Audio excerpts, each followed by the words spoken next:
મિત્રો, હું જન આક્રોશ રેલી દરમિયાન નીકળ્યો જ્યારે શિવનગર થરાદથી, ત્યારે શિવનગરની બહેનોએ ફરિયાદ કરી કે આખા શિવનગર વિસ્તારમાં ખુલ્લેઆમ ગાંજો મળે છે, ડ્રગ્સ મળે છે અને દારૂ મળે છે.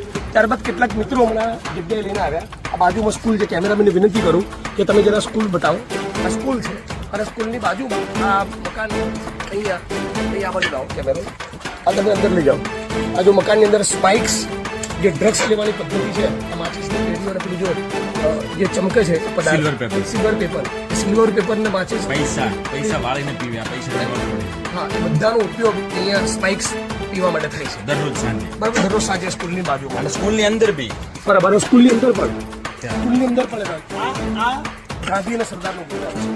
અને હર્ષ સંઘવી જે ડંફાસો મારે છે, વિડીયો બનાવીને કે મને ગાળ કરો દારૂ પીવા માટે. આ જુઓ, આ જો અહીંયા સ્પાઇક્સ ખુલ્લેઆમ અને બાજુમાં સ્કૂલ છે. સ્કૂલની બાજુ તમે સાઈડમાં જાઓ ભાઈ. સ્કૂલની બાજુમાં બતાવો સ્કૂલ. આ સ્કૂલની બાજુમાં અહીંયા આ ઓરડીની અંદર અહીંયા આ ડ્રગ્સ મળી રહ્યું છે. અહીંયા ડ્રગ્સ લોકો પીવે છે.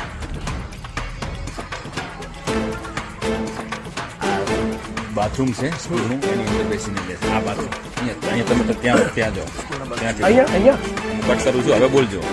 હવે અંદર જતા રહો કૂદીને. ચલો સ્કૂલની અંદર. હા, સ્કૂલના બાથરૂમમાં છે. આપણે જાણ કરીએ છીએ. જો તે બધા મિત્રો જે અહીંયા પણ બોટલ અને બાજુમાં સ્કૂલ છે. હજુ બાળકો બતાવો. અને બાજુમાં અહીંયા ડ્રગ્સ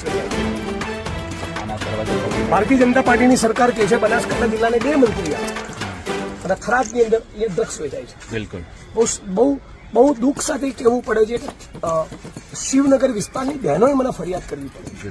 તો અહીં તો અહીંના જે પોલીસ કર્મીઓ તેની જવાબદારી બને છે ને. અને શિવનગર વિસ્તારના થરાદના સર્વ સમાજના લોકોને કહું છું કે ડ્રગ્સ અને ગાંજાના વ્યસનમાં તમારા પરિવારના દીકરા ગયા એ તમે એમને ભૂલી જજો. એમનું કોઈ ભવિષ્ય નથી. તો વિડીયોના માધ્યમથી સમગ્ર ગુજરાતના લોકોને અપીલ કરું છું, તમારા તાલુકામાં, તમારા શહેરના મોહલ્લામાં, જે પણ જગ્યાએ તમે ગુજરાતમાં કોઈ પણ ખૂણે છો, જ્યાં પણ તમને ડ્રગ્સ, ગાંજો, ચરસનું વ્યસન જાણવા મળે, પ્લીઝ એને ગંભીરતાથી લો. ફક્ત પોલીસને એક્સપોઝ કરવા માટે નહીં, આપણી અત્યારની અને આવનારી પેઢીને બચાવવા માટે. એવા ખતરનાક કેમિકલ ડ્રગ્સ આવી ગયા છે કે દિવસ સળંગ 4 દિવસ 5 દિવસ કોઈ વાર જીવનમાં પહેલી વખત માણસ લે તો 6થા 7મા દિવસે ડ્રગ્સ ના મળે તો પોતાની માના ગળાની ચેન તોડીને પણ લોકો ડ્રગ્સ ખરીદવા જતા હોય છે.